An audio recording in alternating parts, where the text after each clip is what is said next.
이렇게 일찍 오신 여러분을 진심으로 환영합니다.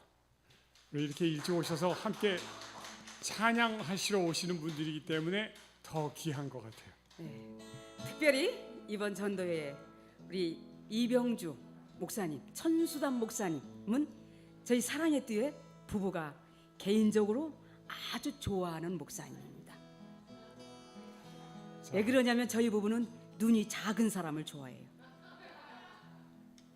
날 구원하신 주 감사, 모든 것 주심 감사, 지난 추억 이래 감사, 주 내 곁에 계시네.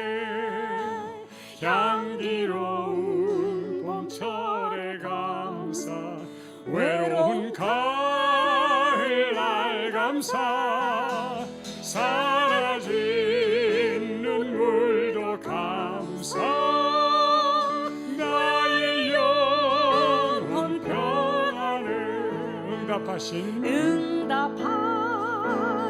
기도 감사, 거절하신 것 감사, 해처럼 높으신 이네, 모든 것 채우시네.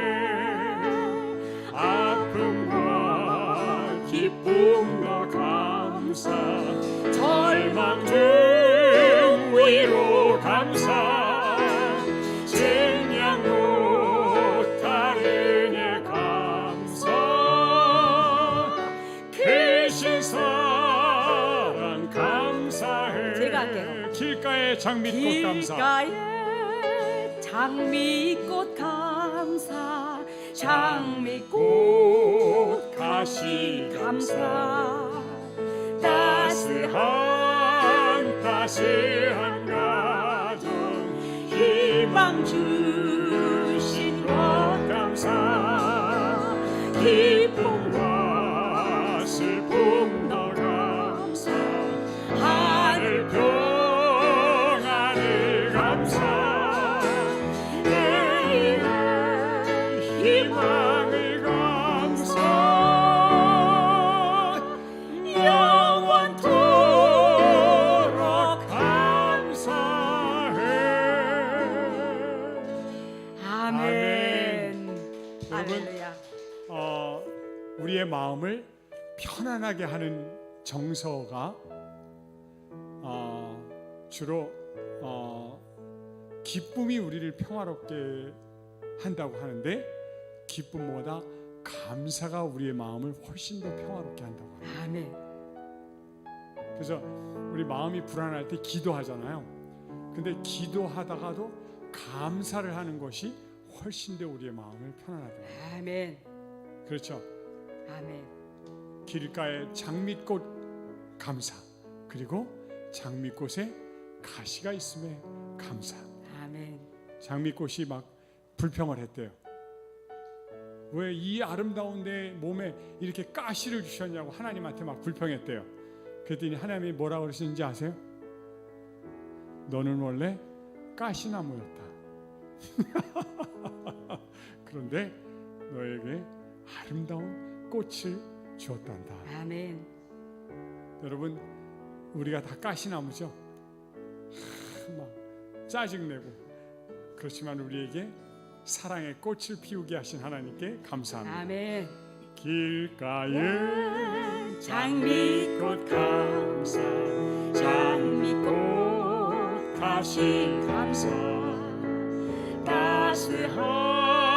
따스한 사정, 희망 주신 것 감사, 기쁨과 슬픔도 감사, 하늘 평안을 감사, 내일의 희망을 감사, 영원토록 감사해. 아멘. 할렐루야. 낮의 해처럼 밤엔 달처럼 그렇게 살 순 없을까? 원래 이 찬미가가 이 노래가 들어갔는데 이 가사가 마음에 안 드는 거예요. 살 순 없을까가 아니라 살아갈래요로 해야 됩니다. 아멘. 그렇게 결심을 해도 될까 말까 한데 왜 이렇게 안 됩니까? 주여 도와주소서 이렇게 가사가 나와갖고 그렇게 하고 평생 변화가 안 돼요. 집사님 뭐 이렇게 시험지를 이렇게 계속 들고 왔다 갔다 하십니까? 살아갈래요. 결심부터 하고. 네. 네. 다 같이 찬양합니다. 힘있게. 둘, 셋, 하나. 낮엔 해처럼 밤엔 달처럼 그렇게 살아갈래요. 욕심도 없이 어두운 세상 비추며 온전히 남을 위해 살듯이 너의 일생에 꿈이 있다면 이 땅에 빛과 소금 되어 가난한 영혼 지친 영혼을 주님께 인도하래요. 나의 욕심과 나의 못난 자리 모두 다 벗어버리고 낮은 해처럼 밤의 달처럼 그렇게 나도 살아갈래요. 예수님처럼 바울처럼 예수님처럼 바울처럼 그렇게 살아갈래요.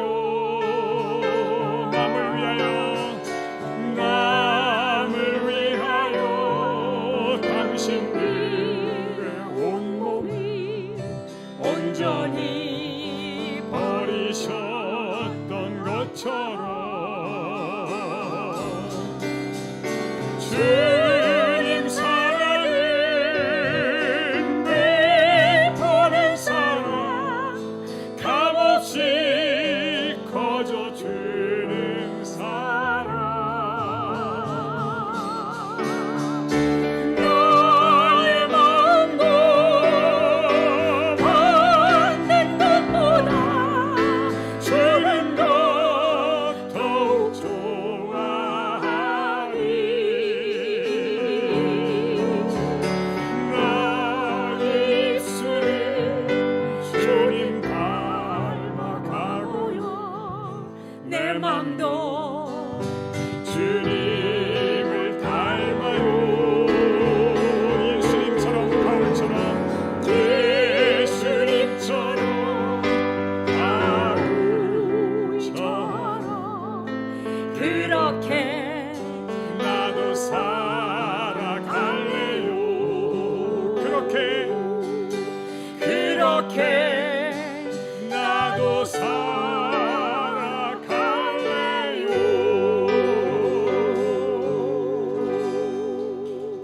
아멘. 아멘. 이게 좋죠?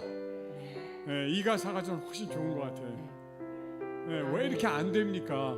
도와달라고 이렇게 가사가 돼 있어서 그러니까 안 되는 게 꼭 이렇게 저거보다는 이게 훨씬 나은 이렇게 거. 부르니까 저희 부부는 되는 일이 많더라고요. 그리고 제가 하나 여쭤볼게요. 사랑할 때 저희 부부 중에 이재숙 집사가 지금 추워 보여요, 더워 보여요? 네? 이분만 저를 제대로 본 거예요.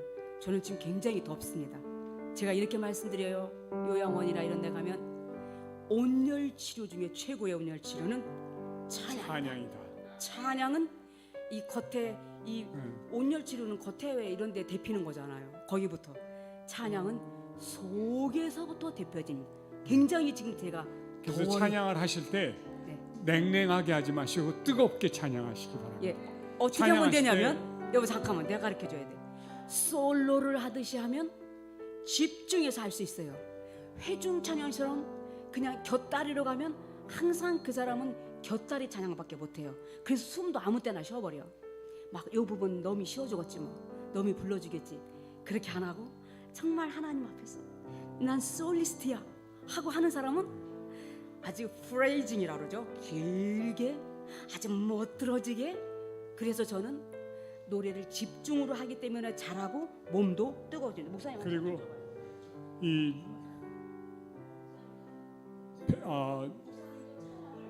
지금 왜 손을 잡았냐면 앞에서 보니까 목사님이 솔로 하듯이 그렇게 찬양을 해요. 손이 뜨거워요. 자기 몸이 뜨거운 사람은 찬양을 집중적으로 잘하는 사람이에요. 심폐 기능이 굉장히 좋아집니다. 그래서 찬양을 뜨겁게 하면 감기 절대 안 옵니다. 근데 그냥 대충 낮은 해처럼 이래 갖고는 면역력도 올라가지도 않고 심폐 기능도 좋아하잖아요. 심호흡을 하면서 낮은 해처럼 이게 폼이 안 나네요. 이거를 이렇게 달고 하니까. 아 그래? 어느 분이 요들 불러달라 그랬잖아요. 요들송 괜찮아요? 애들이 안 와서 어디 갔지? 여기 어린이들 있는데 여기 어린이 하니까 다 뒤에 쳐져보시네. 여기 어린이 계시잖아요. 자기가 먼저 요들 저는 오늘 안 와요? 다솜이네? 다솜이가 그래요? 그러면 다솜이 다운이 대신 여기 어린이들을 위해서 저희가 계곡에 무지개. 저희 남편은 경기도가 고향이고 저는 충청도예요. 근데 요들도 막상막한데 최근에 제가 좀 인정하기로 했어요. 저희 남편이 조금 더 잘하는 것 같아요. 예, 콩쿠르에서 1등 하고 나서부터 좀 이렇게 판도가 바뀌고 있어요. 계곡의 무지개. 이거부터 하고 둘이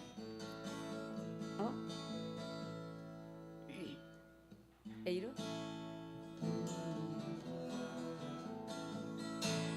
절절절절 흐르는 요로레 산골짜기 찾아서 요로레 즐겁게 거닐면 요로레 내 마음 항상 즐거워 요로레 흥겨운 노래 부르네 요로레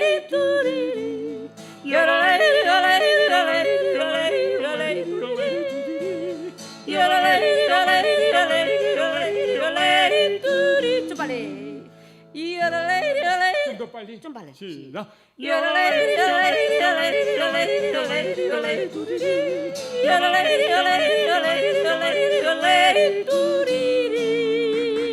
이어서 이제 끄고 저 알프스의 꽃과 같은 스위스 아가씨. 네. 둘셋셋 저 알프스의 꽃과 같은 스위스 아가씨 귀여운 목소리 발걸음도 가볍게 산을 오르면 목소리 합쳐서 노래를 하네 그 아가씨는 언제나 요로레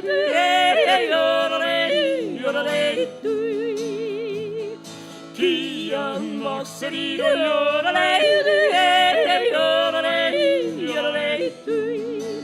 하니 올레 하니 올레 하니 올레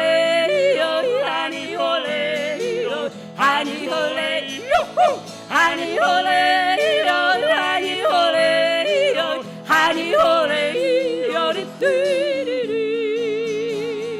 귀여운 그 아가씨 손을 맞잡고 사랑을 고백했네 요로레 메아리는 높이 높이 울려 퍼지고 그 마음은 너도 나도 흥겨웠다네 그 아가씨는 언제나 요로레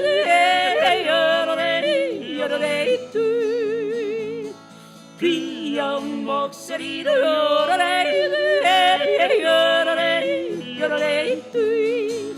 하니 올레 하니 올레 하니 올레 하니 올레 하니 올레 하니 올레 하니 올레 요리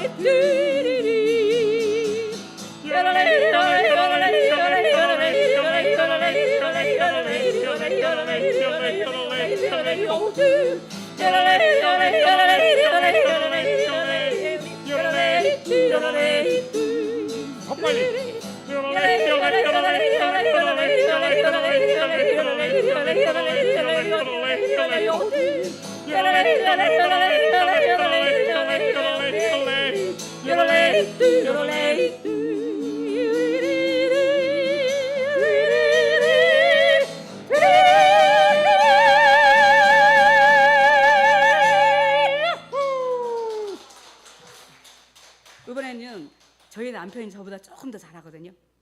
계곡의 무지개 혼자 해봐요. 이거요?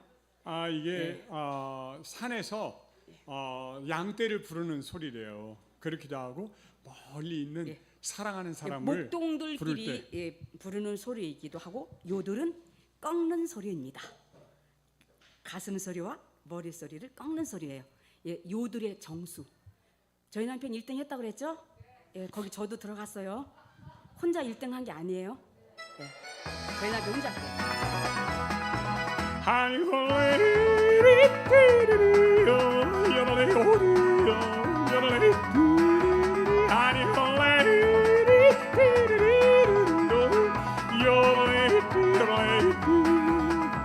계곡의 무지개가 살며시 떠오르면 무지개를 따라서 노래를 부르며 끝없는 숲에 치며 마음은 어디든 멀리 산봉우리 오르고 넓은 하늘 불어오는 상쾌한 바람 나의 노래 따라서 우비타야여 멋지게 울려라 계곡을 따라 울려라 우비타야의 무지개 따라서 즐거운 꿈을 싣고 하니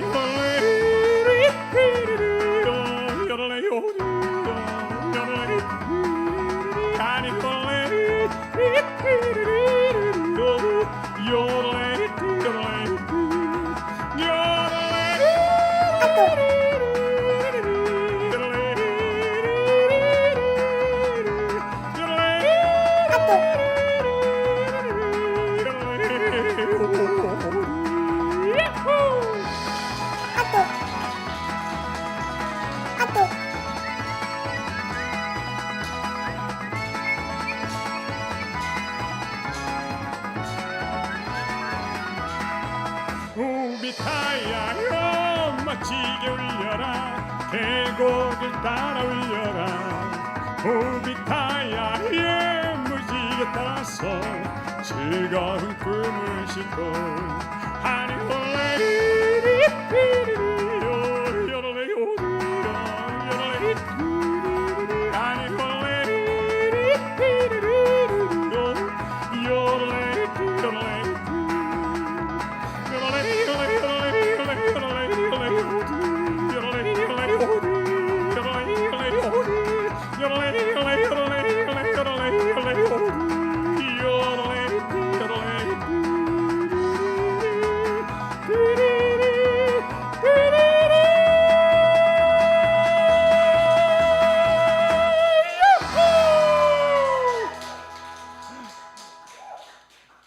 기분이 좋아지죠?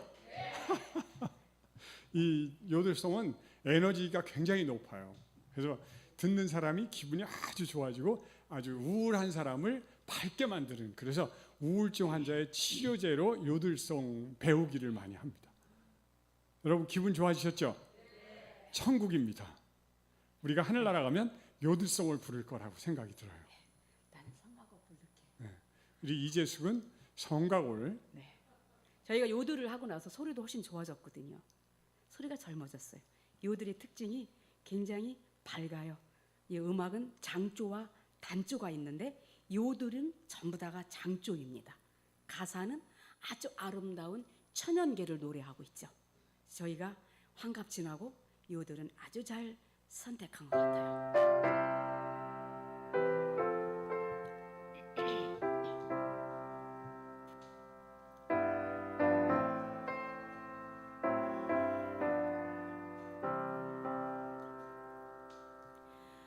하늘 가는 밝은 길이 내 앞에 있으니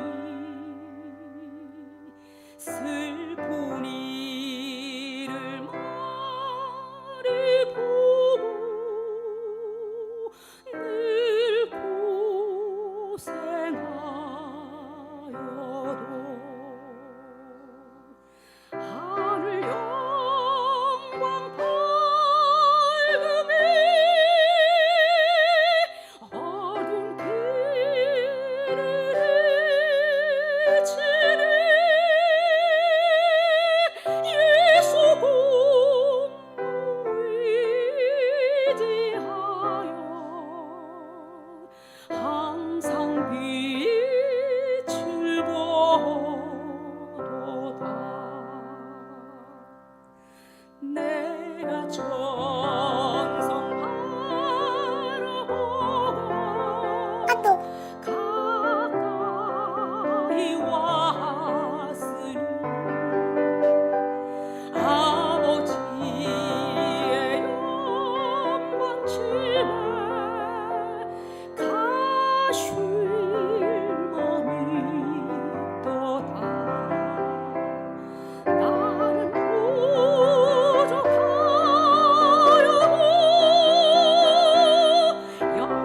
영접하실 터이네. 영광 나라 계신 임금 우리의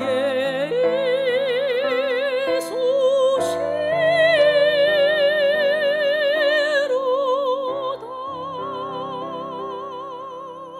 괴로울 때 주님의 얼굴 보라. 평화의 주님 바라보아라. 세상에서 시달린 친구들아, 위로의 주님 바라보아라. 눈을 들어 주를 보라. 네 모든 염려 주께 맡겨라. 슬플 때에 주님의 얼굴 보라. 사랑의 주님 안식 주리라. 힘이 없고 내 마음 연약할 때 능력의 주님 바라보아라. 주의 이름 부리는 모든 자는 힘 주시며 늘 지켜주시리. 노를 들어 주를 보라. 네 모든 염려 주께 맡겨라.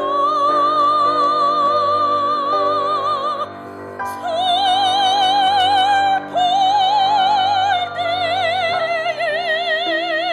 주님의 얼굴 보라.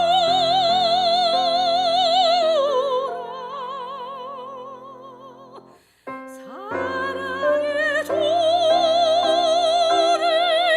안식 주리라.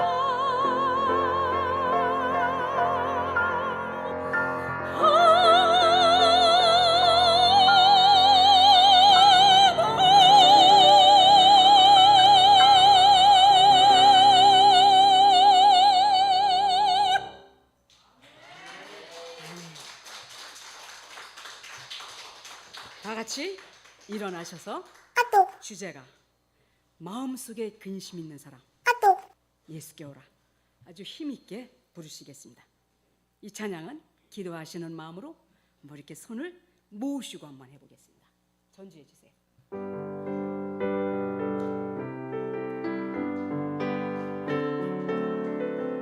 좀 빨리 할게요. 둘, 셋. 마음속에 근심 있는 사람 예수께 오라. 예수께 오라. 슬픈 마음 있을 때에라도 주 예수께 나오라.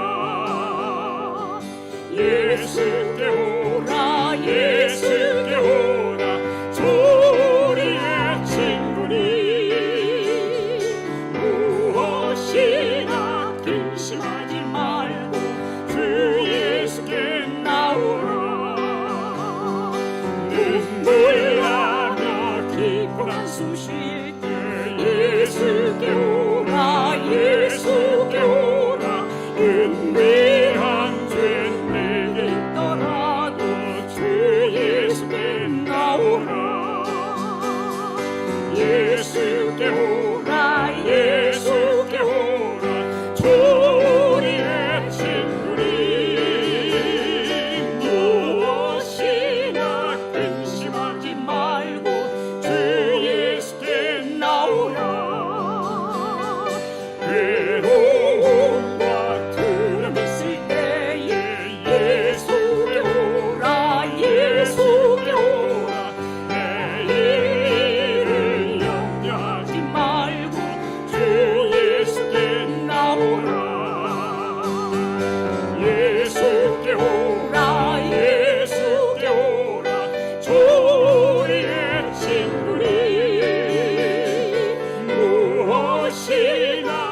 이인덕 집사님 기도하시겠습니다.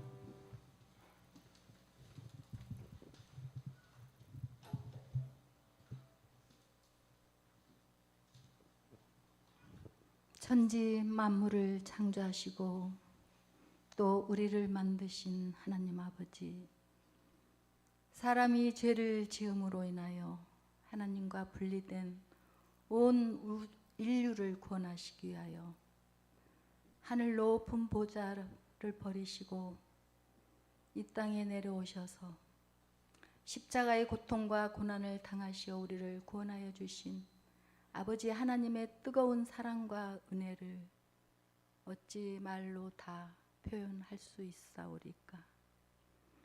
우리를 이처럼 사랑해 주신 아버지 하나님의 은혜를 다시 한번 마음을 다하여 아버지 하나님께 진심으로 감사를 드리며 찬양과 영광과 경배를 드리옵나이다.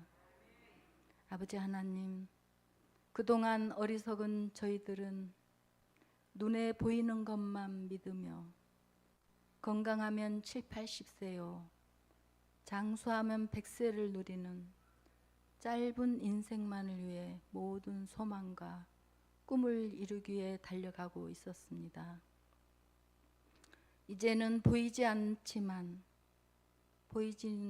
않지만 만물 중에 나타내 보이신 창조주 하나님을 알게 하셨고 인생이 어디서 와서 어디로 가는지를 확실히 알았사오니 지금도 우리를 애타게 기다리시는 아버지 하나님을 꼭 만날 수 있도록 앞으로의 삶을 인도하여 주시옵소서. 인생의 모든 부귀영화를 누려본 솔로몬 왕은 이 세상 모든 것은 헛되고 헛되며 헛되고 헛되니 모든 것이 헛되도다라고 고백했던 것처럼 우리 인생들도 헛된 것을 쫓으며 바라보고 달려가지 않도록 깨우쳐 주시옵소서. 고통과 슬픔과 아픔과 질병이 없는 아름다운 곳 하늘나라 정말 가고 싶습니다. 영원히 함께 사는 그곳에 우리 모두 함께 가서 모두 함께 영생 복락 누리기를 간절히 소망하오니 꼭 이루어 주시옵소서. 이제는 아버지께서 사랑하시며 귀 쓰시는 이병주 목사님을 통하여 네 번째 말씀, 다시 태어날 수도 있습니까? 이 말씀을 선포하실 때에 성령 하나님이 함께 하시어 잘 알아들을 수 있도록 지혜를 주시고 우리 마음의 의심과 모든 궁금증이 사라지도록 도와주시옵소서. 이 시간이 평안하고 행복하고 한없이 기쁜 귀한 시간이 되도록 이 시간 우리 모두를 축복하여 주시옵소서. 우리를 십자가의 보혈로 구원하신 예수님의 이름으로 간절히 기도드리옵나이다. 아멘.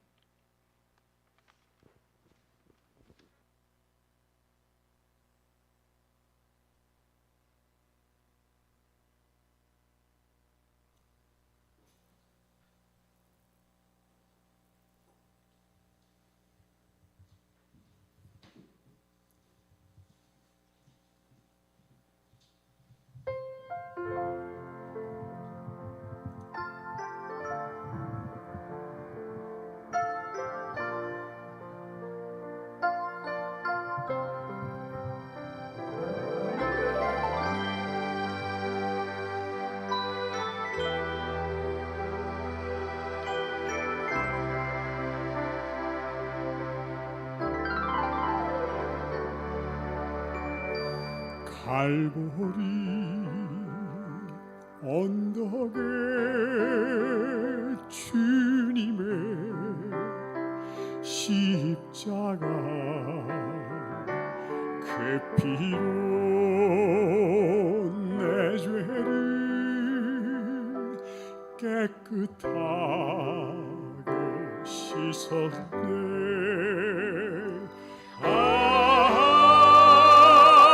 생명의 꽃 피었네. 열매 맺혔네. 나는 다시 태어났네. 그 이름 생명나무라. 절망과 고통이 세상 길 헤매일 때 예수님 품으로 나를 인도하셨네.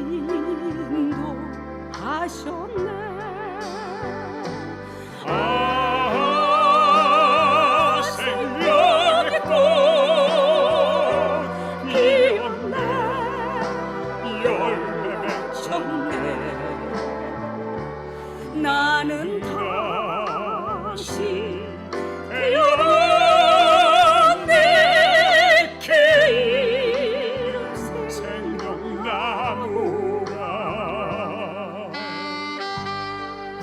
수고하고 무거운 짐진 자들아, 다 내게로 오라. 내가 너희를 쉬게 하리라. 당신께 나오는 자들에게 영원한 생명을 나눠주시는 생명나무 주님께로 나아갑니다. 아멘. 아멘. 할렐루야.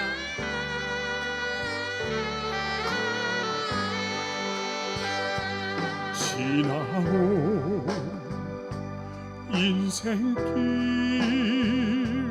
부끄러운 뿐이지만 주님의 은혜로 감사만이 넘치네.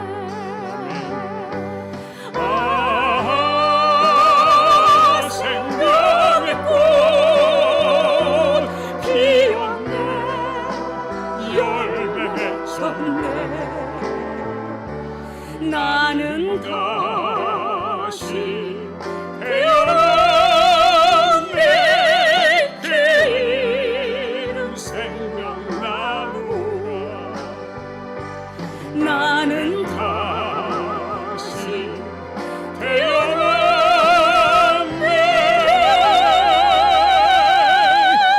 그 이름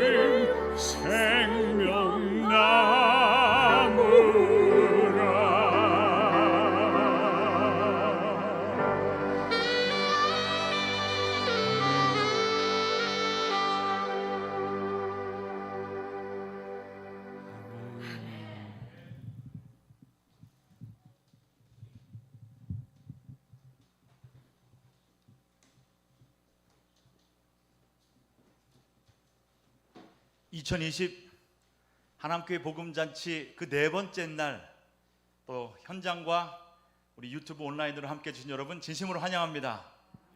당신이 꼭 알아야 할 6가지 질문의 그 네 번째 시간, 다시 태어나는 법도 있습니까? 정말? 그런 게 있습니까? 여러분 궁금하시죠? 다시 태어나는 법이 있으니까 질문하셨겠죠? 천수답 이병주 목사님을 모시도록 하겠습니다.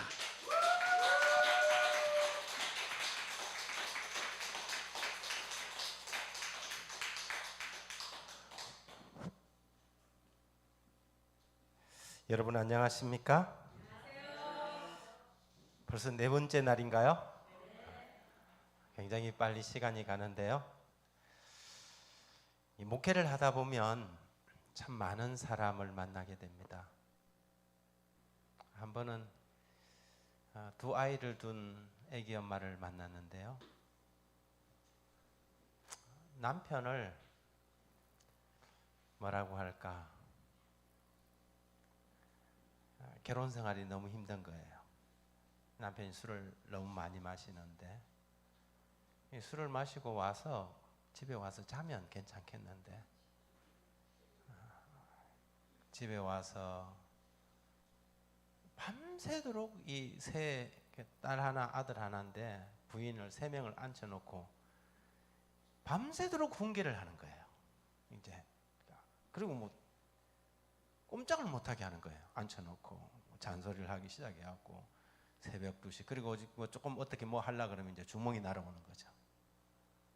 그렇게 수년을 살다 보니까 본인의 영혼도 피폐해졌고 아이들이 너무 불쌍한 거. 자기는 자기 선택으로 이래 됐으니까 견디겠는데 아이들이 아빠가 집에 돌아오는 걸 너무 두려워하는 거예요. 제가 이렇게 가서 상담을 하는데 그분이 그런 이야기를 해요. 목사님, 인생을 다시 살 수 있다면 내가 그때 그런 선택은 결코 하지 않았을 건데요. 그래요. 내가 왜 그런 선택을 했을까요? 참 그분을 보면서 너무 마음이 아팠습니다. 여러분 가끔 가다 그런 생각할 때 있어요. 인생을 다시 살 수 있다면 내 과거의 인생을 그냥 다 모래 속에 파묻어버리고 새롭게 그냥 시작하고 싶다 이런 생각이 들곤 합니까? 그런 생각이 들 때가 있죠. 오늘 이게 빼먹었다. 이거 해야 되는데 죄송합니다. 이거 해야 됩니다. 제가 랜덤으로 추첨을 또 하겠습니다. 어제 최정수님, 최정순 집사님, 오늘 처음이죠 걸린 거? 예. 당신은 지금 살았습니까? 죽었습니까? 했더니 죽었지만 살고 싶다 그랬어요. 사시기 바랍니다. 네, 반드시 사시기 바랍니다. 한 분 더요.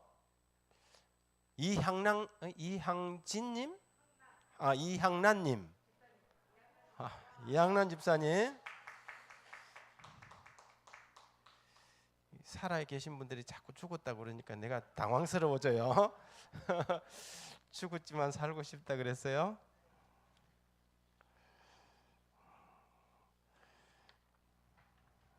예. 마지막으로 권사라님은 안 오셨어요. 이분은 확실하게 살았다 그랬는데. 김원태님,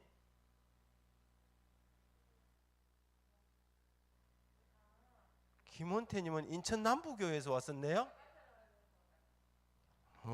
인천 남부교회에서 어제 출장 왔어요? 임지연님, 살았다 그랬습니다. 예. 여러분, 제가 이 재림교회에 가면서 이게 이 질문을 던지면서 꽤 많이 당황할 때가 많아요.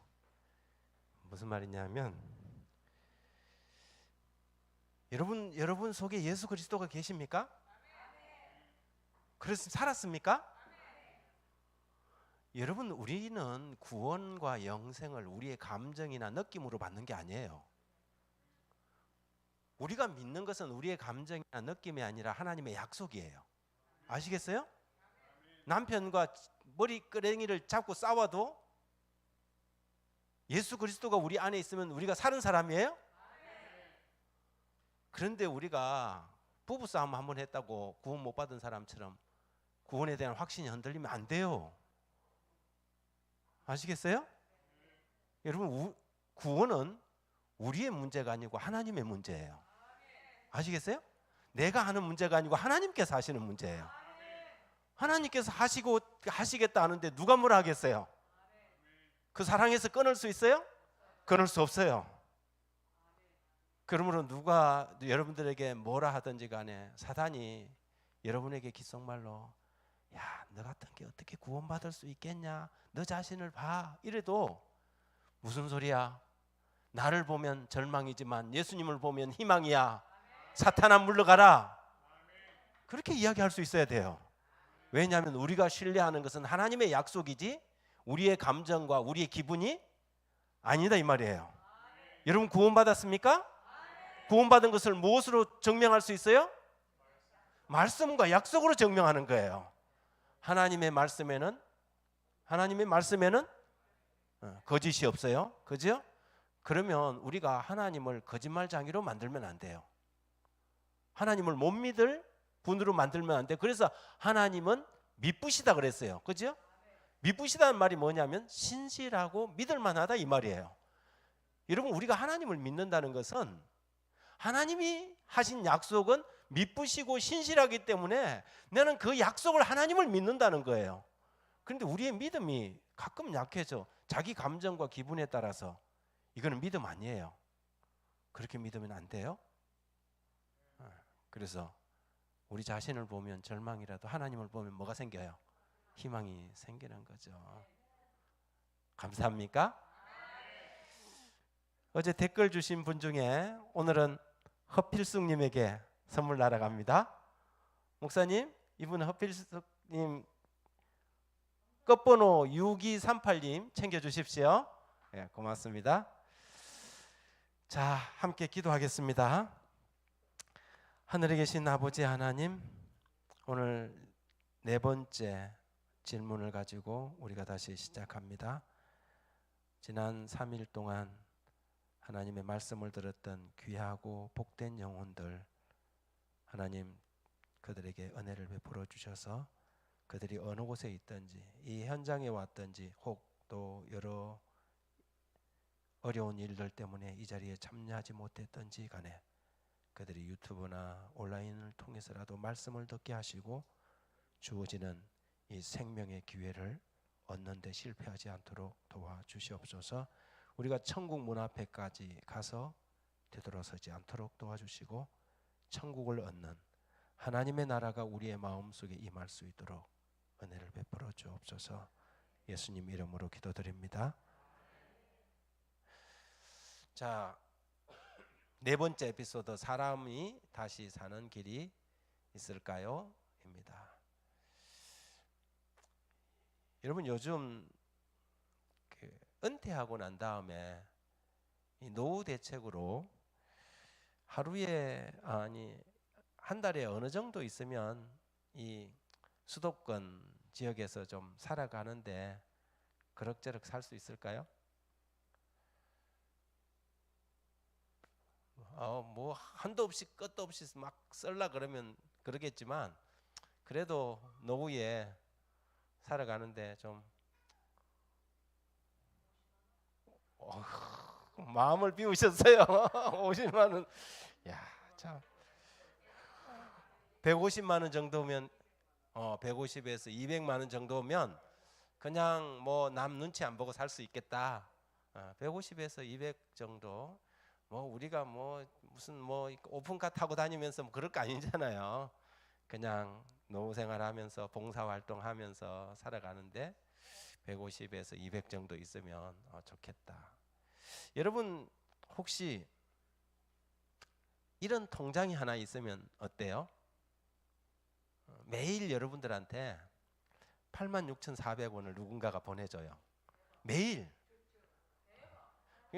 장로님네 부부는 뭐 신경도 안 쓰고 진짜 막 이렇게 찬양하고 다니면서 봉사만 하고 다니는데 매일 86,400원을 통장에 12시만 되면 띵동 귀하의 계좌에 86,400원이 입금되었습니다. 근데 매일. 근데 이 돈은 반드시 그 당일에 다 써야 돼. 안 쓰면 아끼면 똥대 없어져. 그래서 반드시 써야 되는 돈이야. 이건 저축이 안 되는 돈이에요. 한 달이면 얼마예요? 벌써 계산이 나오시네. 250? 이 정도 되면 노후생활 되겠어요? 이 정도 통장. 여러분, 이런 통장 하나 있으면 좋겠죠? 그래서 사실은 우리 모두가 이 통장을 하나씩 가지고 있어요. 어떤 사람은 몰라. 이게 휴명 계좌야. 오늘 여러분의 이 계좌를 찾아드리는데 이게 무슨 계좌냐면 시간이라는 계좌예요. 시간이 24시간이고 분으로 계산하면 1440분이고 초로 계산하니까 86,400초예요. 남녀노소 빈부귀천 누구나 다 이 통장이 있어요. 누구나 다 가지고 있어요. 그죠? 모든 사람은 매일 이 시간의 통장을 사용하고 있지요. 여러분, 삶과 죽음이라는 게 뭘까요? 불가에서는 제망매가라는 그 찬가라 그러죠. 제망매가라는 찬가 아시죠? 중학교 때 여러분 공부할 때 배웠어요. 생사로 난 예이삼에 저이고 나는 가나단 말도 못 다니고 가난이고 어느 가잘 이런 바람에 이에 뒤에 떠들 입다니 하단 가재 나고 가는 곳 못 온데 아흐 미타차례 맛보올래 도닦아 기다리고다. 이게 창가 제망매가의 이 본절인데요. 삶과 죽음의 길이 이에 있사매 나는 어디로 가야 할지. 아우가 죽고 난 다음에 이렇게 불가에 이제 한 스님이 쓴 시죠. 여러분, 삶과 죽음은 무슨 차이예요? 삶과 죽음은 무슨 차이예요? 숨을 쉬고 안 쉬고, 이게 이제 1차원적인 대답이에요. 삶과 죽음의 차이는 사실은 기회의 차이예요. 무슨 차이? 기회의 차이예요. 산 사람은 기회가 있어요? 산 사람은 기회 있죠. 죽은 사람은 기회 있어요? 죽은 사람은 기회 없어요. 그래서 기독교 교리 중에 누군가가 여러분에게 죽은 사람에게도 기회가 있다고 가르치는 교리를 가르치면 굉장히 악한 교리예요. 그런 교리 있어요. 그렇게 가르치는 교리, 일종의 연옥 교리죠.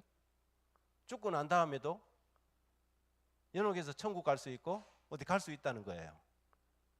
그런 것은 성경에 나오지도 않지만 그런 교리가 왜 제가 좋지 않은 교리라고 하냐면 우리에게 일생에 한 번밖에 없는 기회를 죽는 순간까지도 바르게 선택하지 못하도록 만드는 교리예요. 그리고 삶과 죽음은 무슨 차이라고요? 기회의 차이예요. 죽고 나면 기회가 없어요. 살아있을 때 사랑하고 살아있을 때 고백하고 살아있을 때 미안하다고 사과할 수 있는 거예요. 죽고 나면 그럴 수 있어요? 여러분, 죽고 난 부모님 무덤 앞에 가서 막 고래고래 소리쳐도 아무 소용없어요. 그분은 듣지도 못해요. 기회가 없어진 것이지요. 그러므로 우리가 살아있을 때 피차 뭐 하라고요? 사랑하는 거죠. 뜨겁게 사랑하는 겁니다. 이 시간 중에 과거가 있고 미래가 있고 현재가 있죠. 어느 시간이 제일 소중한 시간이에요? 현재예요. 이게 영어가 참 재밌어요. 그렇죠? 우리는 현재와 현재라는 말과 선물이라는 단어가 같은 스펠링이고 같은 말이에요. 프레젠트예요. 지금이 선물이에요. 과거는 우리가 바꿀 수 없는 히스토리예요. 미래는 어찌 될지도 모르는 미스테리예요. 현재가 뭐예요? 프레젠트예요. 현재가 지금이 프레젠트예요. 그래서 여러분, 지금 이 시간, 그래서 시간이라는 게 뭐냐면 사실은 기회예요. 시간은 뭐다? 기회다. 살아있다는 것을 우리는 기회로 보는 것이죠. 여러분, 성경에도 산 개가 죽은 사자보다 낫다 이런 말이 있어요. 사자가 나아요, 개가 나아요? 그런데 산 개가 죽은 사자보다 낫다 그랬어요. 어떤 사람이 죽자 사자 공부를 해서 공무원이 됐어요. 그래서 첫 발령지가 어느 동사무소에 이제 발령을 받았는데, 이게 이제 점심시간에 24시간 이렇게 근무를 계속하니까 점심시간에 이제 한 사람이 당번으로 남고 다른 사람은 식사로 가는데, 이 사람이 이제 초임 이 공무원이 점심시간에서 기다리고 있는데 그 뭐라 합니까? 그 저기 민원인이 찾아온 거예요. 민원인이 찾아와서 어떻게 오셨습니까? 사망 신고하러 왔습니다. 그런 거예요. 그러니까 이 사람이 처음 해보는 거라. 혹시 본인이신가요? 혹시 본인이신가요? 그러니까 이 사람이 당황한 거예요. 그러니까 이 사람이 아니 본인이 와야 됩니까?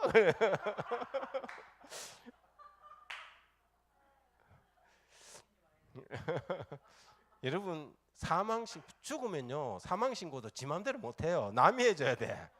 그렇잖아요. 사람이 죽고 나면 사망 신고도 자기가 못 해. 남이 해주는 거예요.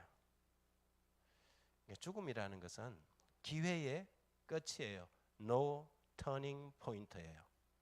여러분 심판은 먼 미래에 있는 게 아니고 사실은 심판은 뭐냐면 사람이 죽으면 그것이 심판의 순간이에요. 왜냐하면 그 사람의 모든 것이 고정되니까. 돌아설 수 있는 기회가 있어요, 없어요? 없어요. 그래서 이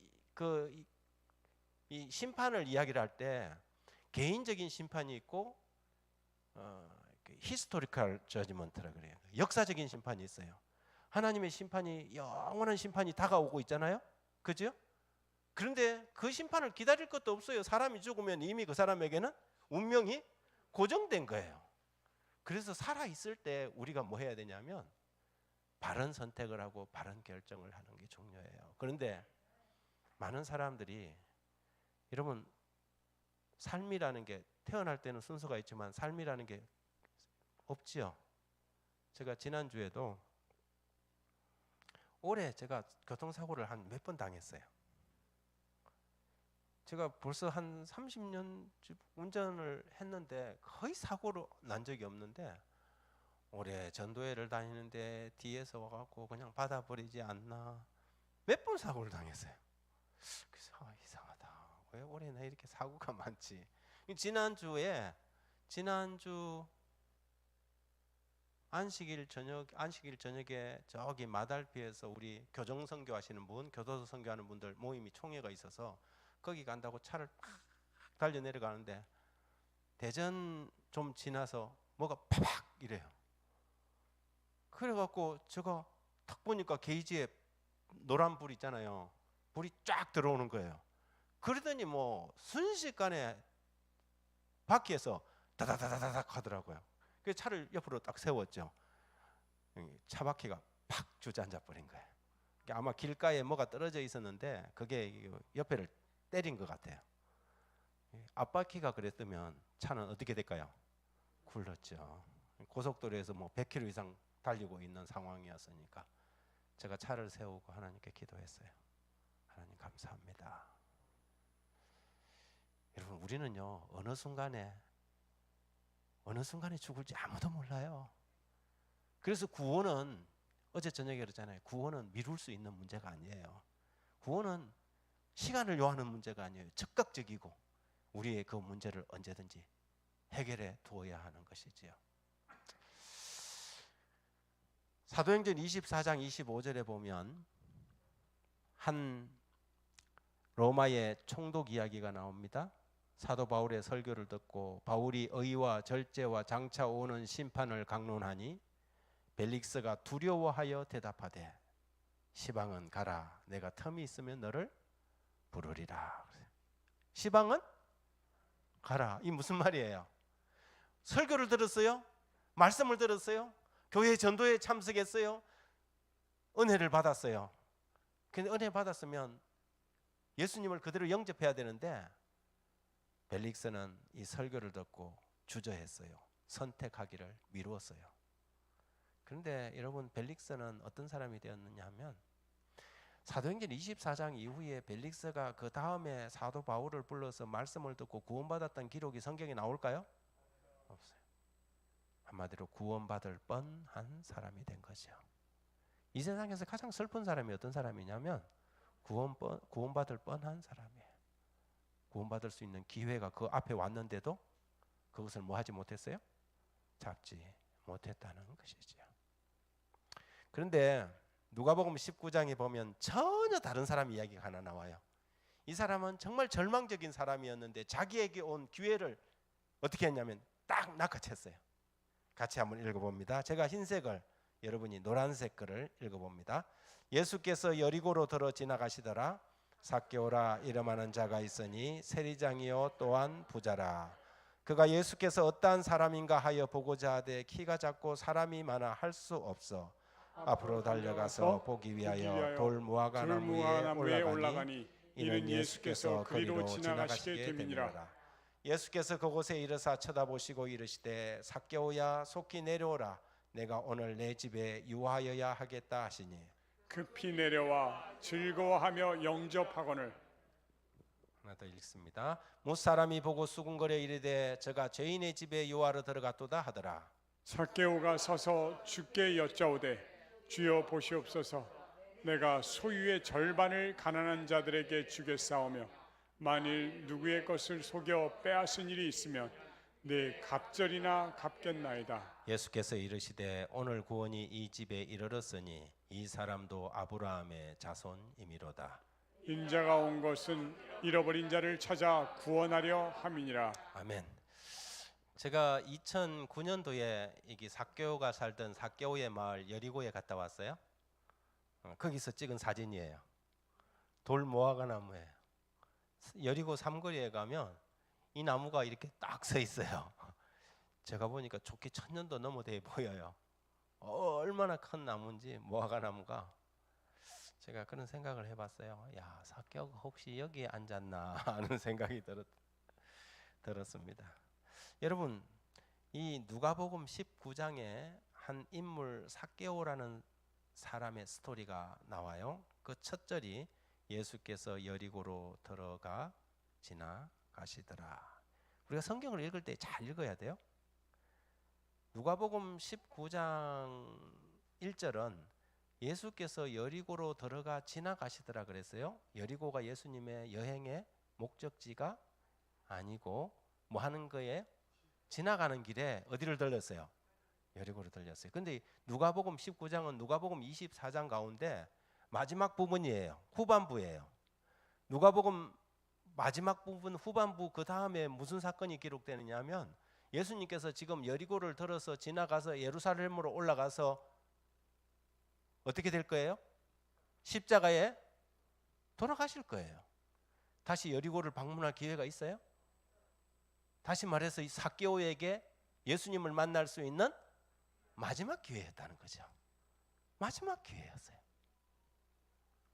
그런데 삭개오라 이름하는 자가 있으니 세리장이요. 세리장이 뭐냐면 요즘 말로 하면 세무서장이에요. 하남 세무서장. 세리장이요. 또한 부자라.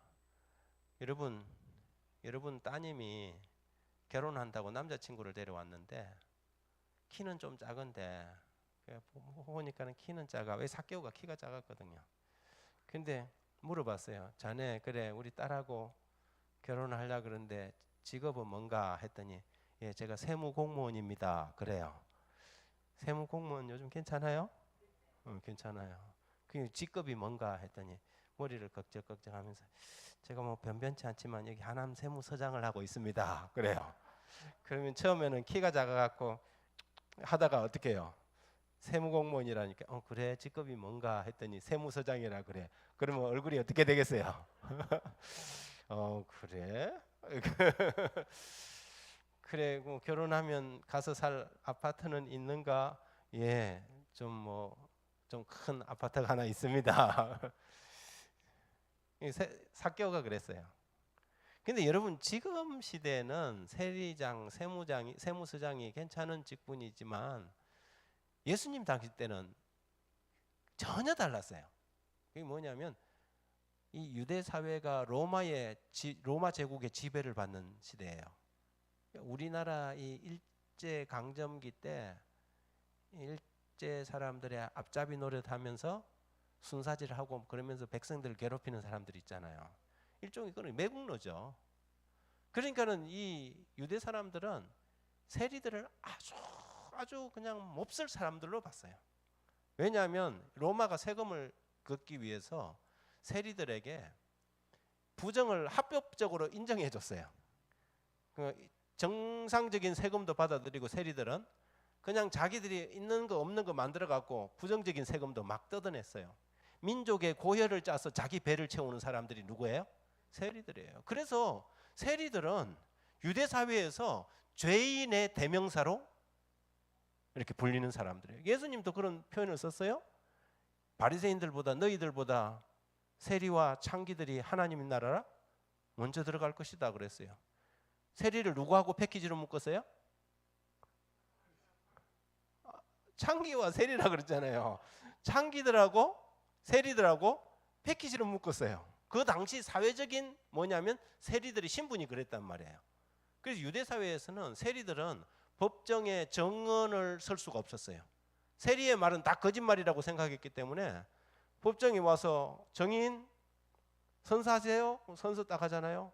직업이 뭡니까? 그런데 예, 제가 세리입니다 하면 재판관이 화를 딱 내면서 내려가세요. 딱 그래요. 정인도 할 수 없는 사회예요. 삭개오가 그랬던 것이지요. 돈은 많이 벌었지만 행복했을까요? 여러분, 돈이 사람을 행복하게 해줍니까? 돈 유용한 거지만 여러분, 돈이 사람을 행복하게 하지는 않아요. 1923년 미국의 한 호텔에서 7인의 회합이라는 미국 재계의 거물들이 모여서 회합을 했어요. 그 다음날 일간신문의 탑 기사로 이 7인의 회합이라는 제목으로 모든 미국 일간지에 대문짝만하게 났어요. 모든 사람들이 길을 쫑긋하고 이 사람들이 도대체 뭐라고 이야기하는지 관심을 가졌죠. 왜냐하면 그 당시에 재계의 거물들이 거기 다 모였거든요. 미국의 이 재정부 장관부터 시작해갖고 그 당시에 유명한 회장들이 다 모여갖고 호텔에서 회의를 했거든. 그런데요, 재밌는 것은 어떤 기자가 이 사람들이 도대체 25년 후에 뭐하고 살까 하고 25년 후에 가서 찾아봤어요. 그랬더니 그 7명이 이렇게 돼 있었어요. 찰스 스웹, 카네기 강철회사 사장, 무일푼 거지로 사망. 리처드 휘트니, 당시 뉴욕은행 총재, 부정 감옥 수감 중. 아스 커튼, 대형 밀농장 회장, 파산 후 사망. 엘버트 폴 미국 재무장관, 출소 후에 임종을 기다리고 있었고, 제스 리버모어라는 웰스프리트 회장은 사업 실패 후에 자살했고, 레온 프레이즈 국제은행 총재도 사업 실패 후에 자살했고, 이반 크루그 부동산 재물은 자살 미수로 치료 중에 있었어요. 7명이 미국을 쥐락펴락했던 그 경제의 거물들이 그 인생의 종말이요, 성경에 이야기한 것처럼 헛되고 헛되며 헛되고 헛되니 모든 것이 헛되도다. 저도 돈이 좀 넉넉하게 있었으면 좋겠어요. 그런데요, 돈이 우리를 행복하게 하는 것은 아니에요. 그 여러분에게 돈이 잘 안 붙는다 그러면 이게 내가 신앙생활 잘하고 살아가게 하는 적당한 금액이구나, 그렇게 생각하세요. 욕심 부리지 마시고. 그런데 삭개오가 그가 예수께서 어떠한 사람인가 하여 보고자 하되 키가 작고 사람이 많아 할 수 없어서 어디로 올라갔어요? 돌 무화과 나무 위에 올라간 거예요. 이 중요한 것은 이 삭개오의 마음속에 누구를 보고 싶어 했어요? 예수님을 보고 싶어 했다는 거예요. 오늘 여러분이 이 자리에 오신 것은 누구를 보고 싶어서 오셨어요? 천수다 미병주 목사 보러 온 거 아니잖아요. 그렇죠? 예. 어떤 사람이, 제가 우리 목회할 때 우리 집사님 보고 우리 목사님이 새로 왔는데 우리 목사님 한번 보러 와라. 그 사람들한테 자꾸 목사 자랑하라 그랬어요. 그랬더니 우리 집사님이 저보고 목사님 자랑할 게 뭐가 있다고요? 이러는 거예요. 그래서 제가 가만히 생각해 보니까 맞는 말이에요. 그래서 그러면 사람들한테 가서 우리 새 목사가 하나 왔는데 눈이 얼마나 작은지 단추구멍만 하다 그래라. 그럼 사람들이 궁금해갖고 눈이 얼마나 작으니까 단추구멍만 하다 그럴까? 그래서 올 거 아니냐? 여러분, 삭개오의 마음속에 예수님을 보고 싶어 했다는 것이 은혜예요. 이게 은혜예요. 여러분, 이 자리에 와 계신 것 여러분 하나님의 은혜예요. 하나님의 은혜죠. 이 삭개오가 예수님을 보고 싶어서 나무 위에 올라간 거예요. 그런데 보십시오. 예수께서 그곳에 이르사 쳐다보시고 이르되 삭개오야 속히 내려오라. 내가 오늘 내 집에 유하여야 하겠다. 예수님께서 그냥 지나가시면 될 건데 하필이면 예수님이 어떻게 해요? 삭개오가 올라가 앉아 있는 나무 밑에 오시더니 고개를 들고 쳐다보시고는 삭개오야 내려오라 그러는 거예요. 여러분, 예수님께서 우리 마음속에 예수님을 향한 마음이 손끝만큼만 있어도 예수님은 얼른 다가와서 우리에게 찾아오십니다. 예. 여러분이 오늘 이 교회에 와 계시든지 여러분 가정에서 유튜브로 이 방송을 시청하시든지 여러분에게 예수님께서 다가가십니다. 그리고 뭐라고 하셨어요? 속히 내려오라. 우리가 예수님을 만나는 가장 중요한 태도가 뭐냐면 내려오는 거예요. 많은 사람들이 자기들의 경험의 나무 위에 걸터 앉아 있어요. 편견과 선입관의 나무 위에 걸터 앉아 있어요. 예수님께서 당장 그 위에서 뭐 하라는 거예요? 내려오라는 거예요. 우리가 예수 그리스도를 만나기 위해서는 내가 어릴 때도 교회 다녀봤고 내가 뭐 그 종교 시간에도 이런 거 저런 거 배워봤어. 그래서 내가 모르는 거 없어 하는 그런 생각으로부터 뭐 하라고요? 내려오라는 거예요. 오늘 우리가 하나님의 말씀을 들을 때에 우리는 그 과거의 경험의 나무, 편견의 나무에서 내려와서 하나님의 말씀을 들어야 합니다. 예수님께서 오늘 여러분들에게 내려오라고 말합니다. 여러분의 경험이 무엇이었든 간에 어쩌면 여러분이 기독교에 대한 상처를 가지고 있을 수도 있어요. 그 경험의 나무에서 내려오십시오. 그리고 예수님의 눈높이에서 주님을 만나보십시오. 예수께서 삭개오에게 내가 너의 집에 유하여야겠다니 삭개오가 속히 내려와서 예수님을 모시고 자기 집으로 갑니다. 그런데 보십시오. 7절 무사람이 보고 수군거려 이르되 저가 죄인의 집에 유하러 들어가도다. 세리가 뭐라고요? 죄인이에요, 죄인. 그러니까 사람들이 예수님이 들어간 삭개오의 집에 아무도 안 들어가. 예수님과 제자들만 들어가고 사람들은 죄인의 집에 안 들어가고 바깥에서 뭐 하고 있냐면 창문 안으로 저 사람들이 뭘 하고 있나. 여리고 사람들이 여러분 그날 잘 들으십시오. 그날 구원받은 사람이 삭개오 한 사람이었어요. 삭개오의 가정 한 가정이 구원받았어요. 모든 사람이 손가락질하고 정죄하고 죄인이라고 비난하는 그 가정이 구원받았다는 사실이에요. 그런데 8절 같이 읽어봅니다. 시작. 삭개오가 서서 주께 여짜오되 주여 보시옵소서 내 소유의 절반을 가난한 자들에게 주겠사오며 만일 누구의 것을 속여 빼앗은 일이 있으면 내 갑절이나 갚겠나이다. 삭개오가 지금 뭐 하고 있는 거예요? 지금 뭐 하고 있냐면 신앙 고백하고 있는 거예요. 그런데 삭개오가 서서 그랬어요. 앉아서 안 하고 어떻게 했다고요? 네, 삭개오가 자기 신앙 고백할 때 앉아서 예수님의 아구악착으로 챙기던 사람이 가난한 사람들에게 주겠다. 혹시 남의 것을 속여서 빼앗은 일이나 갖겠다. 이게 성경의 원칙을 철저하게 따르는 신앙 고백을 하고 있는 거예요. 저는 삭개오가 참 훌륭하다는 게 이거예요. 요즘 사람들은 자기 신앙 고백을 이렇게 공개적으로 하지 않아요. 신앙을 할 때도 교회도 요즘은 사람들이 큰 교회 안 가고 작은 교회 안 가고 큰 교회만 나가려고 그래요. 그리고 회중들 틈에 숨어갖고 적당하게 신앙하려고 그러는 거예요. 그렇게 신앙하시면 안 돼요. 하나님의 말씀을 듣고 마음에 일어나는 결심을 할 때 삭개오처럼 일어서서 신앙을 고백하시기 바랍니다. 당당하게. 예수님께서 오늘 구원이 이 집에 이르렀으니 이 사람도 아브라함의 자손이다. 여러분 어떻게 하면 우리 인생을 다시 시작할 수 있을까 하는 생각이 들 때가 있죠. 삭개오가 그랬습니다. 돈은 많이 벌었고 부자인데 내 인생을 할 수만 있으면 다시 시작하고 싶었어요. 그래서 삭개오는 예수님 안에서 다시 시작하기로 결심했습니다. 그래서 자기가 자기 재산의 반을 가난한 사람들에게 다 주는 한이 있더라도 그는 다시 시작하고 싶었습니다. 성경에 인생을 다시 사는 길이 있다는 것을 이렇게 기록합니다. 요한복음 3장 3절 시작.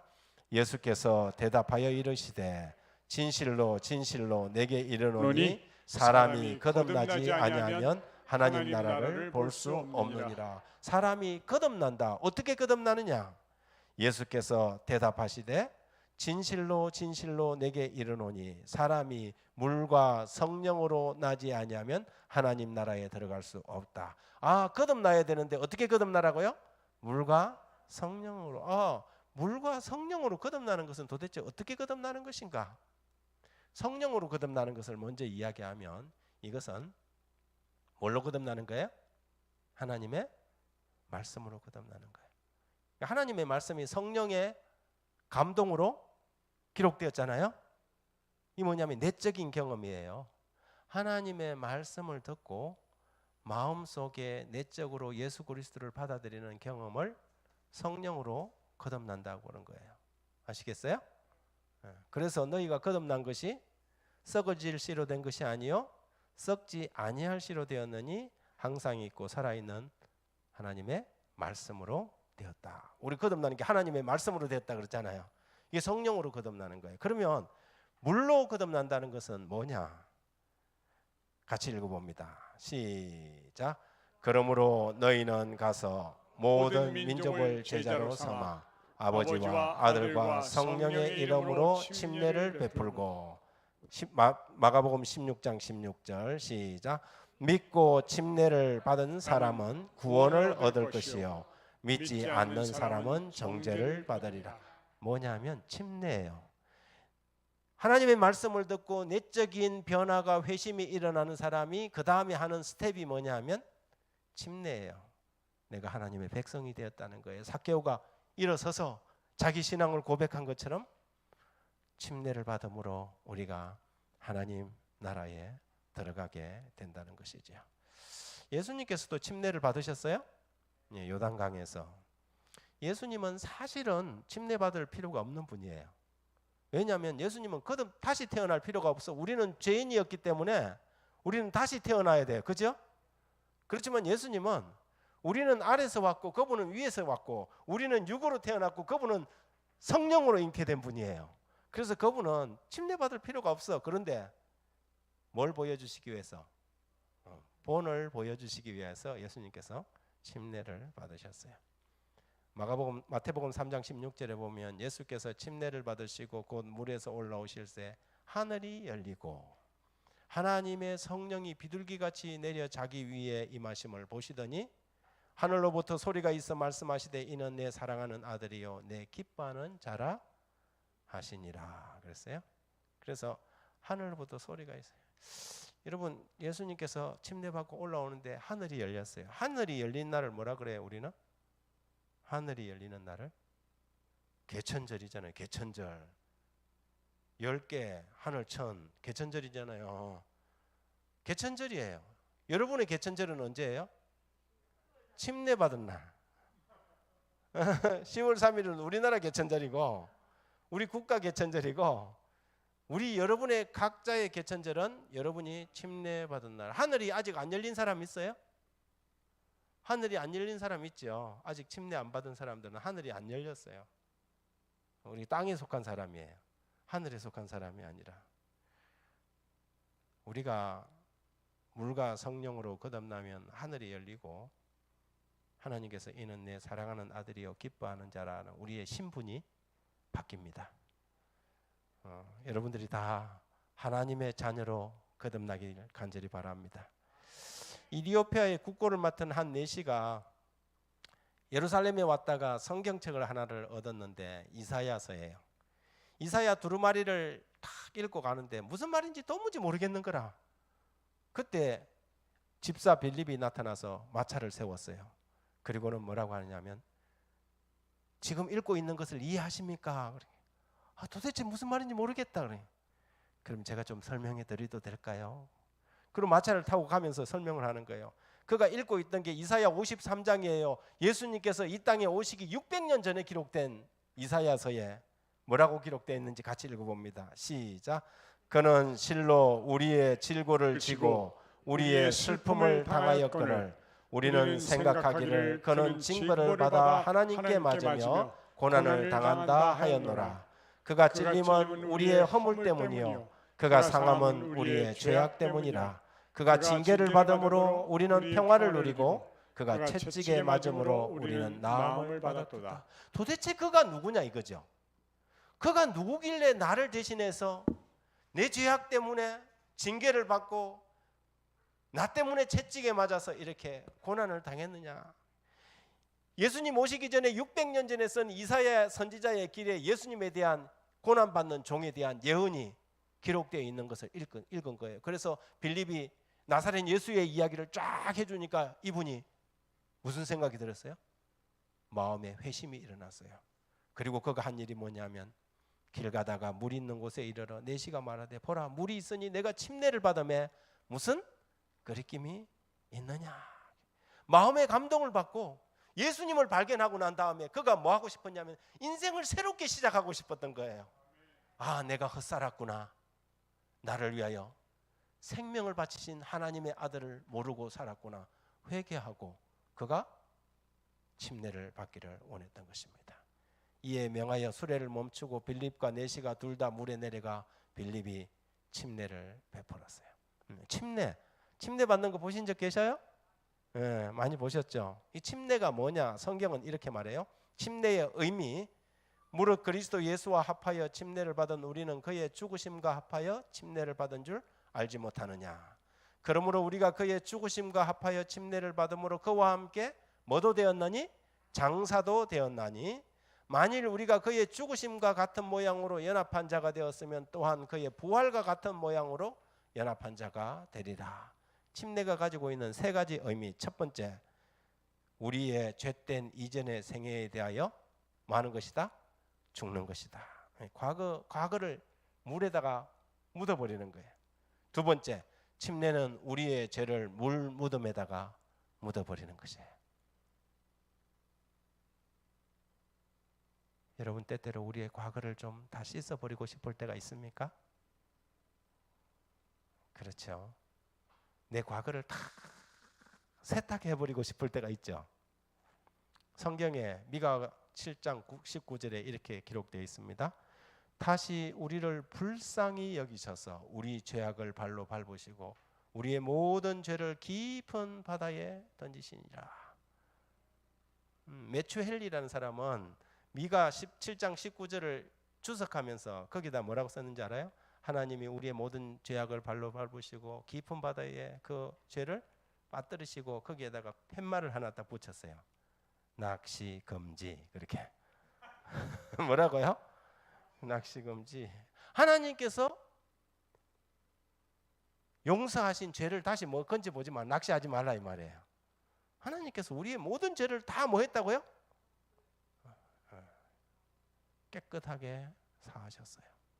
낚시하지 말아야죠. 그리고 그리스도 안에서 새 생명으로 다시 부활하는 것입니다. 이것을 경험한 사도 바울은 내가 그리스도와 함께 십자가에 못 박혔나니 그런즉 이제는 내가 사는 것이 아니요 오직 내 안에 그리스도께서 사시는 것이라. 이제 내가 육체 가운데 사는 것은 나를 사랑하사 나를 위하여 자기 자신을 버리신 하나님의 아들을 믿는 믿음 안에서 사는 것이다. 그런데 교회마다 이 침례를 하는 방식이 달라요. 그래요? 어떤 사람은 침례를 받고 어떤 사람은 세례를 받아요. 세례 받아본 적 있어요, 여러분? 세례 받아본 적 한 사람도 없어요? 세례 받죠. 장로교에서 오신 분이 한 분도 안 계시는구나. 세례 받는 사람들이 있죠. 어디를 가면 물을 갖다가 이렇게 뿌리고, 우리 교회는 어떻게 해요? 물에다가 잠그는 거죠. 여러분, 그리스도와 함께 십자가에 못 박히고 우리의 죄를 물무덤에 묻고 다시 부활하는 걸 다 보여주는 예식이 물을 뿌려가야 되겠어요? 잠가야 되겠어요? 잠가야 되죠. 성경적인 방식은 침례예요.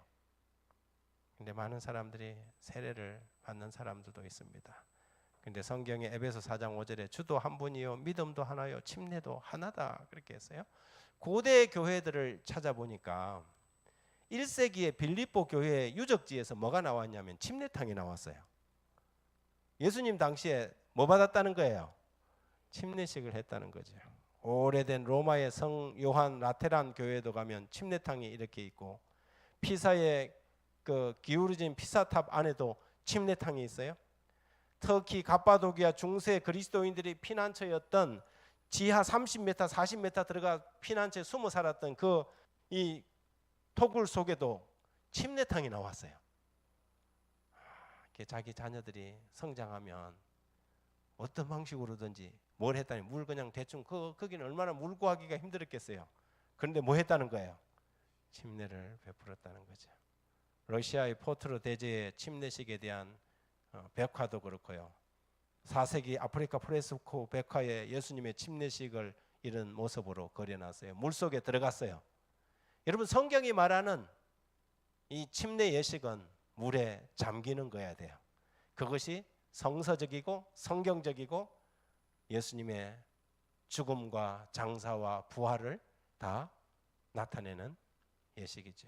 적어도 1311년 라벤나 공회 때까지는 물 뿌리는 세례가 물에 잠기는 침례와 동일한 인정을 받지 못했습니다.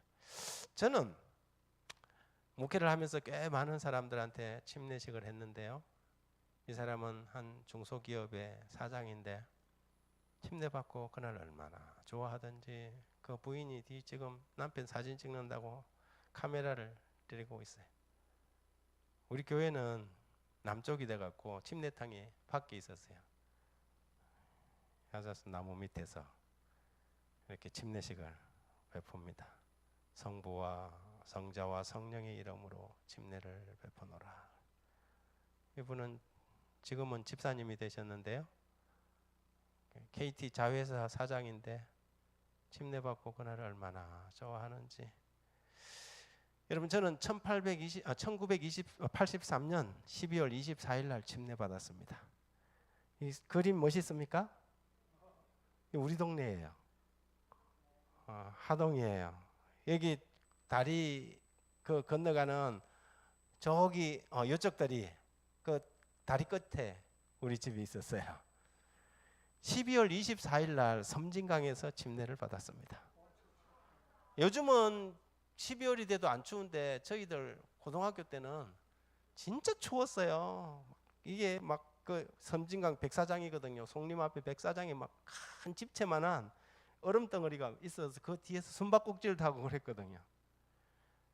근데 여러분, 제가 우리 목사님이 야, 내년에 봄 되면 따뜻해지면 침례 받자 그러는데도 우리 교회는 교회 안에 침례탕이 없었거든요.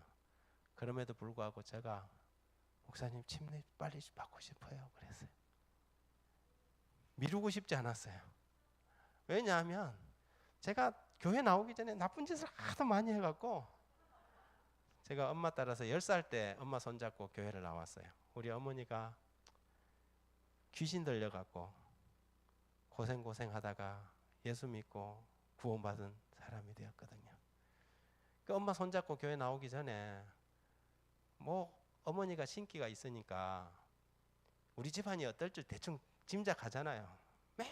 맨날 싸우고 그냥 밥그릇이 나무집 지붕 위에 날아가고 막. 그러니 뭐 아들이 하는 일이 뭐 있겠습니까? 엿장수 오면 엿장수 그 놀려갖고 엿 훔쳐먹고. 우리 동네에 과자 전빵이 딱 하나 있었어요. 대문집이라고. 그 과자를 해봐야 가보면 별거 없어. 껌이 그때 있었는지 모르겠어요. 뭐는 기억나냐면 심리다마라고. 심리다마 아시나 보다. 눈깔사탕 조그마한 거 하얀 거 돌덩이보다 이게 망치로 때려도 잘 안 깨져요. 이게 입에 넣으면 4kg 심리 가도록 안 녹는다고 심리다마예요. 그런데 그게 뭐 한두 개 있을까 말까 하는데 그때 마침 뭐가 나왔냐면 100원짜리 동전이 출시됐어요.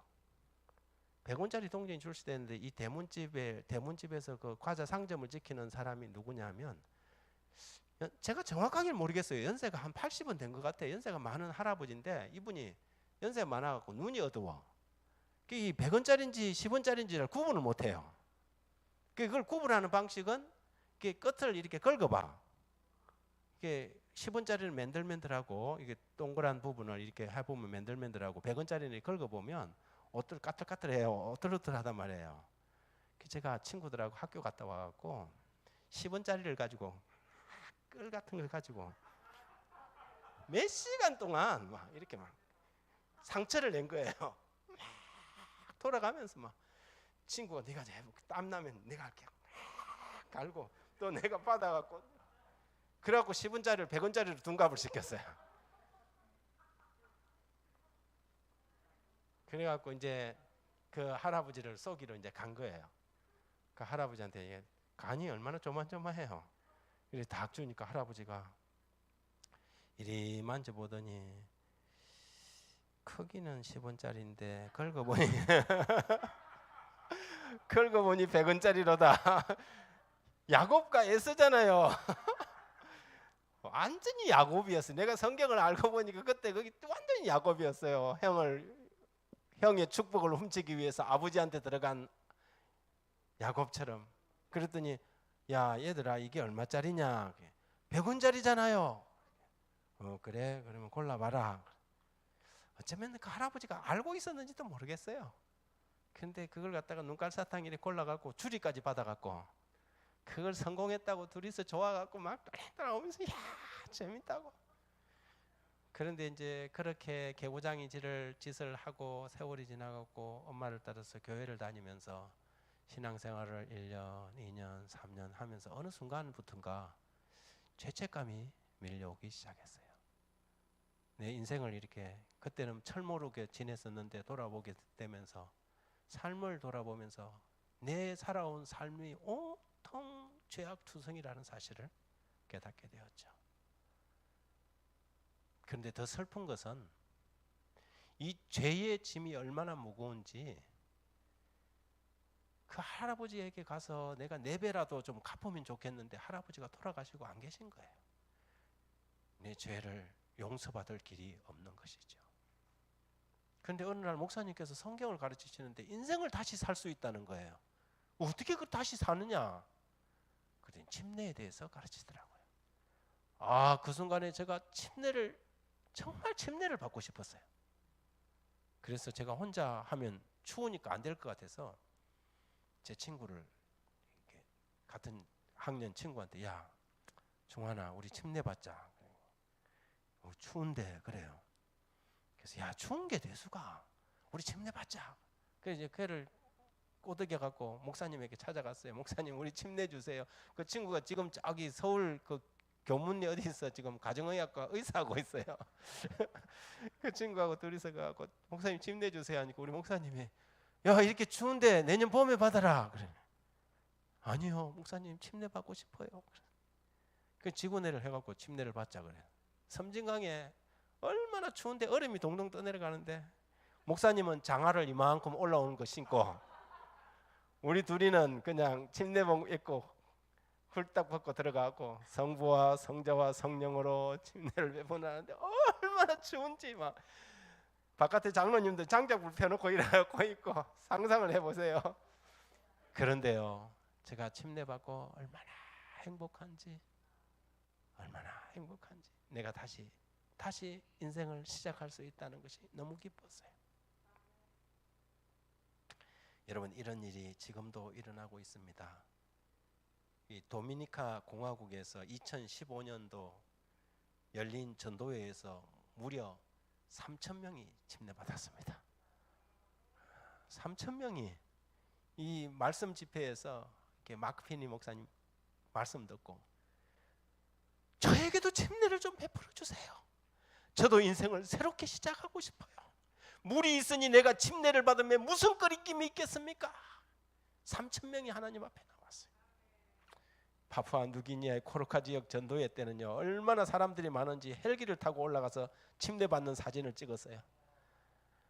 여러분 지금도 이런 일들이 일어나고 있어요. 한국에서는 영혼 하나 구하는 게 힘들지만 지금요 하나님의 성령이 이 세계를 다니면서요 보십시오. 2016년도 5월달 르완다 전도 집회 때 무려 10만 명이 침례를 받았어요. 여러분 놀라운 일들이 지금 벌어지고 있습니다. 그런데 제가 생각할 때 대한민국은 누가복음 19장 시대예요. 무슨 말이에요? 대한민국은 지금 하나님의 성령이 떠나가고 있는 시대예요. 하나님의 성령이 떠나가서 마지막 이제 뭐냐면 마지막 이삭 죽기만 하고 있는 시대라 이 말이죠. 여러분이 지금 마음의 결심을 하는 것은 굉장히 중요한 거예요. 예수님께서 마침내 이 여리고를 지나들어서 지나갔더라면 삭개오에게는 희망이 없었겠지만 삭개오는 그의 주어진 마지막 기회를 잡은 것입니다. 2015년 제60차 세계 샌안토니오 대총회에서 재림교회가 어떤 교회인가? 전 세계 117개국의 복음을 전파한 교회, 2천만이 넘는 신도들을 가진 교회, 기독교 5대 종단 안에 들어가는 교회, 매일같이 평균 3,000명이 신자들이 침례를 받는 교회, 가장 많은 학교와 병원, 식품회사를 가지고 있는 교회, 그러면서도 온 세계 교회가 하나인 교회. 이게 오늘 여러분이 앉아 계시는, 여러분이 듣고 있는 제7일 안식일 예수 재림교회입니다. 여러분, 침례라는 것은 마치 새 옷을 갈아입는 것과 같습니다. 인생의 묵은 옷을 벗고 그분이 입혀주시는 구원의 새 옷을 입는 것입니다. 새로운 인생 노트를 쓰고 싶은 분, 지난날의 모든 삶을 땅속에 묻어버리고 다시 시작하고 싶은 분, 예수 그리스도와 함께 새롭게 이 마지막 교회의 일원이 되고 싶은 분, 이런 분들은 삭개오처럼 벌떡 일어서서 침례를 결심할 수 있게 되기를 간절히 바랍니다. 오늘 여러분들이 받으신 설문지에는 이 침례에 대한 설문도 있을 것입니다. 여러분에게 주어지는 이 마지막 기회에 여러분 담대하게 체크할 수 있게 되기를 간절히 바랍니다. 같이 기도하겠습니다. 하늘에 계신 하나님, 우리 아버지시여, 죽을 수밖에 없는 죄인이 예수 그리스도의 공로를 힘입어 주님께 나갑니다. 이제는 망설이지 않게 해 주십시오. 인생에 딱 한 번밖에 없는 기회를 낭비하지 않도록 도와주소서. 우리는 주님을 믿는 결심을 하는데도 주저하고 두려워합니다. 저희에게 용기를 주셔서 즐겁게 주님을 인정하고 인생의 새 삶을 시작할 수 있도록 우리 각 사람의 손을 붙잡아 주십시오. 오늘 이 순간이 구원을 받을 뻔한 순간으로 지나가지 않도록 우리에게 믿음을 주시고 이 선한 기회를 믿음으로 활용할 수 있도록 도와주십시오. 아직 하늘이 열리지 않은 사람들에게 하나님, 하늘이 열리고 이는 내 사랑하는 아들이요 내 기뻐하는 자라고 선언하는 구원이 선포되도록 도와주시옵소서. 예수님 이름으로 기도드립니다. 아멘. 고맙습니다. 오늘도 설문을 좀 해야 되는데요. 설문지 저한테 하나 주시겠어요? 예. 유튜브에 계신 분들에게 죄송합니다. 이 마지막 컷이 빠졌는데요. 제가 읽어드릴 테니까 여러분 체크를 번호대로 하시면 좋겠습니다. 인생에게 가장 소중한 시간은 언제입니까? 1번 질문, 1번 과거, 현재, 미래. 두 번째 질문입니다. 성령으로 거듭난다는 뜻은 무엇입니까? 1번 방언을 하는 것이다. 2번 하나님의 말씀으로 거듭난다. 3번 모르겠다. 세 번째 질문, 침례란 어떻게 받는 것입니까? 1번 물을 뿌리는 것이다. 기름을 붓는 것이다. 3번 물에 잠기는 것이다. 그 다음 네 번째 질문입니다. 자신의 결심을 쓰시면 됩니다. 나는 내 자신이 죄인임을 인정하고 예수 그리스도를 개인의 구주로 받아들이기를 원한다. 네, 아니요, 아직 모르겠다. 마지막 질문, 성경을 더 깊이 알기 원하며 나도 침례받고 하나님의 자녀가 되고 싶습니다. 삭개오와 같은 결심하실 분은 네라고 체크하시면 되겠습니다. 이제 목사님 나오시겠습니다. 당신이 꼭 알아야 할 6가지 질문의 네 번째 질문, 다시 태어나는 법도 있습니까? 있었네요. 오늘 아주 감동적인 말씀, 또 그리고 새로운 귀한 가르침을 주신 목사님께 감사를 드립니다. 네, 내일 계속해서 이어서 7시에는 성경은 하나인데 왜 이렇게 교파가 많습니까? 궁금한 또 다른 질문에 대한 답변을 들으실 수 있겠습니다. 내일 저녁 7시에 다시 뵙도록 하겠습니다. 감사합니다.